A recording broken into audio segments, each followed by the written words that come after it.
কাউকে আল্লাহ আকৃতির বিকৃতি ঘটিয়েছেন। দাউদ আলাইহিস সালামের কিছু কওম তারা সাগরের মাছ ধরে রাখতো। এই মাছগুলো সাইয়েদনা দাউদ আলাইহিস সালামের কণ্ঠের তেলাওয়াত শুনতে আসতো। আল্লাহ বললেন শনিবারে মাছ ধরা যাবে না। কি বারে ধরা যাবে না?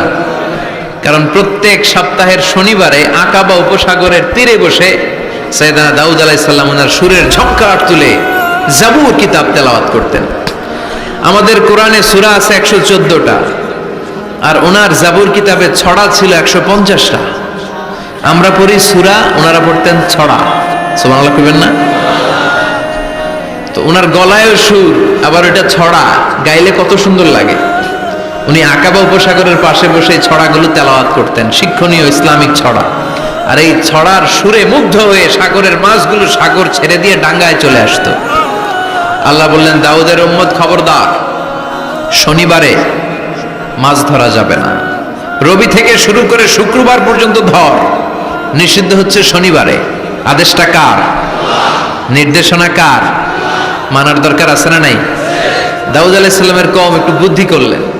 ওরা মনে মনে বুদ্ধি করলেন যে আল্লাহ শনিবারে ধরতে নিষেধ করছে, আমরা ধরবো না। শনিবারে আমরা জাল দিয়ে বেড়ে দিয়ে রাখবো।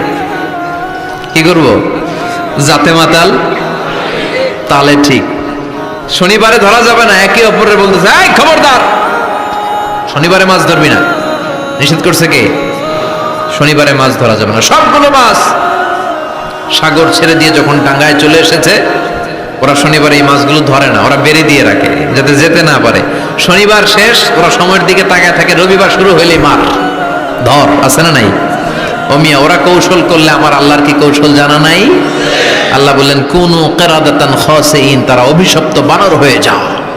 আল্লাহ এক একজনকে এক এক শাস্তি দিয়েছে, কিন্তু এই কারুনকে দিয়েছে ভিন্নতর একটা শাস্তি। সমুদয় সম্পদ সহ আল্লাহ তাআলা কারুনকে মিশরের ফায়ুম জেলার মাটিতে দাবিয়ে দিয়েছে। কারুনের পা পর্যন্ত দেবে যায়।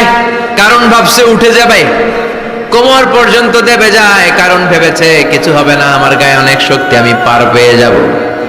গলা পর্যন্ত যখন দেবে যায়, কারণ কয়, মুসা, সব সম্পদ তোর, আর তোর আল্লাহ লইয়া যা, আমারে সাইরা দে।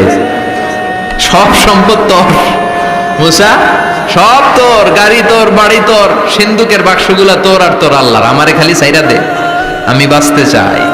আল্লাহ ছাড় দেয় কিন্তু ছেড়ে দেয় না। কারুনরে সেদিন আল্লাহ ছেড়ে দেয় নাই। ফেরাউনরে অনেক ছাড় দিয়েছে, ছেড়ে দেয় নাই। এই জন্য আল্লাহর সাথে অধ্যত্বপূর্ণ আচরণ যারা করে, আল্লাহ তাদেরকে ছাড় দেয় কিন্তু কশ্চিন কালেও ছেড়ে দেয় না। চিল্লায় বলেন ঠিক কিনা? কারণকে জামিনের মধ্যে দাবিয়ে দেয়া হলো, সম্পদ সহ জামিনের মধ্যে। আল্লাহ কারুনকেও দাবালেন, কারুনের সম্পদও দাবালেন, গোটা বিশ্বের মানুষের চোখে আঙ্গুল দিয়ে দেখানোর জন্য কারুনের একটা ছোট্ট বাড়ি আল্লাহ রেখে দিলেন। সুবহানাল্লাহ। মনোযোগ আছে আপনাদের? তাকবীর পড়েন, লিল্লাহি তাকবীর। এই যাকাত যদি না দেন, আপনার এই আদরের সম্পদগুলো, ব্যাংক ব্যালেন্স, আপনার প্রাইস বন্ড, আপনার ফ্ল্যাটগুলো, আপনার একর একর জমিগুলো কিয়ামতের দিন কি হবে জানেন? সুজাআন আকরা, টেকো সাপ।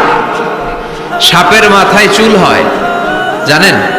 এই যে ফানা ধরে না, এইটা হচ্ছে সাপের মাথা। এখানে সাপের মাথায় কিছু পশম হয় আর চুল হয়, কিন্তু যেই সাপ বেশি বিষাক্ত, বিষের ঠেলায় ওই চুল পড়ে যায়।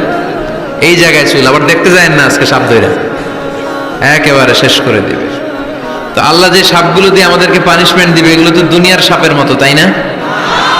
এগুলো মনে হয় অ্যানাকোন্ডার মতো, C snake, rattle snake, king cobra, black mamba, Python, এই জাতীয় সাপ না। সুজাআন আকরা, টেকো সাপ, মাথায় চুল নাই, এক একটা ছোবলে আপনার পুরো দেহটা ভেনোমাস হয়ে যাবে, পয়জনাস হয়ে যাবে। এক ছোবলে দেহটা 70 গজ জামিনের নিচে চলে যাবে। গোপন দান আল্লাহর কাছে খুব প্রিয়। গোপন দানের মধ্য দিয়ে আল্লাহর ক্রোধ, রাগ কমে যায়। এজন্য গোপনে দান করবেন। আপনি মাহফিলে লোক দেখিয়ে 1 লক্ষ টাকা দিলেন, 10 লক্ষ, এটার মধ্যে যদি রিয়া থাকে, শো অফ, লোক দেখানো মানসিকতা থাকে, এটা হয়ে যাবে হাবা আম মানসুরা। মিজানের পাল্লা এটার কোনো ওজন হবে না। আর আপনি রাত্রিবেলা লুকিয়ে লুকিয়ে মসজিদের পাশ দিয়ে যাচ্ছিলেন, দেখলেন যে দান বক্স, পকেট থেকে 2 টাকার নোট বের করে দিয়েছেন, এটারে মিজানের পাল্লায় উহুদ পাহাড়ের সমান ভারী করবে কে? এজন্য আল্লাহ বলেন, গোলাম তোর গোপন দান আমার কাছে প্রিয়। বান্দা যখন গোপন দান করে, ওই গোপন দানকে আল্লাহ বাড়াতে থাকে, যদিও এটা পরিমাণে কম। আল্লাহু আকবার। গাভীর মালিক যখন নতুন বাছুর পায়, গাভী যখন বাছুর দেয়, উটের মালিক যখন নতুন উটের বাচ্চা জন্ম দেয়, উটের মালিক বড্ড খুশি হয়ে যায়। উটের মালিক উটের ছোট বাচ্চাটাকে খাইয়ে দাইয়ে পেলে পুষে বড় করে। আল্লাহ বলে, আমার সন্তুষ্টির জন্য যে এই ছোট্ট দানটুকু সেই দিন তুই করেছিস, তোর দানটাকে পেলে পুষে বড় করে আমি উহুদ পাহাড়ের সমান বানিয়ে তোর মিজানের পাল্লায় উঠাইয়ে দেব রে গোলাম। এজন্য লুকিয়ে দান করাটা শ্রেয়। আপনারা যারা দান করতে চান, আপনারা শো অফ না করে লুকিয়ে দান করবেন। রাজি আছেন তো? আর সম্পদশালী যারা হয়েছেন তারা যাকাত দিবেন। যারা যাকাত দেয় না, উল্লাযীনা ইয়াকনিজুনা আয-যাহাবা ওয়াল ফিদ্দা ওয়া লা ইউনফিকুনাহা ফি সাবিলিল্লাহ ফাবাশশিরহুম বিআযাবিন আলীম। রব্বুল আলামিন বলেন, নবী, যারা সম্পদের মালিক, 10টা 20টা ফ্ল্যাটের মালিক, একরের পর একর জমির মালিক, বিশাল সম্পদের মালিক, তারপরেও সম্পদ জমিয়ে রাখে, আল্লাহর রাস্তায় যাকাত দেয় না, তাদেরকে আপনি কঠিন আযাবের সুসংবাদ দেন। পড়েন নাউজুবিল্লাহ। আওয়াজ করে বলেন তো, আযাবের সুসংবাদ হয় না দুঃসংবাদ? হচ্ছে দুঃসংবাদ, কিন্তু আল্লাহ বললেন আযাবের সুসংবাদ দাও। তার মানে এই আযাবটা যেন তেন কোনো আযাব নয়, এটা ভয়ঙ্কর একটা আযাব। এটা যেন তেন আযাব নয়।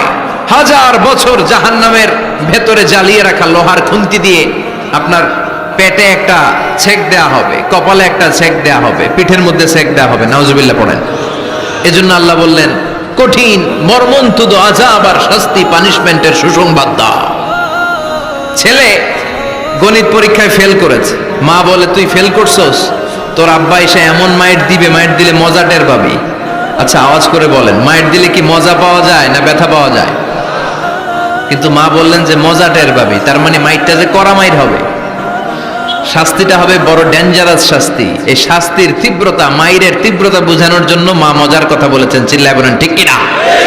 এজন্য সম্পদশালী যারা হয়েছেন, আল্লাহর শুকরিয়া করেন আর বছরান্তে যাকাত দিয়ে দেন। সম্পদের মধ্যে বরকত দিবে কে? সাইয়েদনা মুসা আলাইহিস সালামের নাম শুনেছেন? ওনার এক চাচাতো ভাই ছিল করুন, বিশাল সম্পদের মালিক। কত যে সম্পদ! তার সব সম্পদগুলো সে সিন্ধুকের ভেতরে আটকে রাখতো। আর ওই সিন্ধুকের তালার যে চাবিগুলো, ওই চাবিগুলা কাঁধে তুলতে 10 জন মানুষ লাগতো।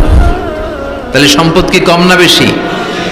সাইয়েদনা মুসা আলাইহিস সালাম বললেন, আল্লাহ তোমাকে সম্পদের মালিক বানিয়েছে, তুমি এই সম্পদের যাকাত দাও। কি দাও? সে বলে, না, আল্লাহ তো আমার সম্পদের মালিক বানায় না, ইন্নামা উতীতুহু আলা ইলমিন ইনদি, আমি আমার মেধা খাটিয়ে এই সম্পদের মালিক হয়েছি। সাইয়েদনা মুসা আলাইহিস সালাম বললেন, যাকাত দাও, না হয় আল্লাহর আযাবের অপেক্ষায় থাকো।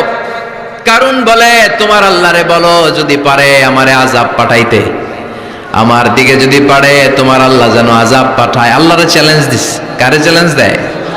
আল্লাহ তো ছাড় দেয় কিন্তু ছেড়ে দেয় না, এটা জানেই না। আল্লাহ কি দেয়, কি দেয় না, এই কথাটা মনে রাখতে পারবেন?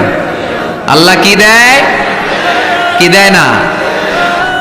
আল্লাহ ছাড় দেয়, আল্লাহ চান্স দেয়, আল্লাহ সুযোগ দেয়, আল্লাহ ভালো হয়ে যাওয়ার সুযোগ দেয়, কিন্তু আল্লাহ ভুলে যায় না, আর আল্লাহ ছেড়েও দেয় না। চিল্লায় বলেন ঠিক কি না?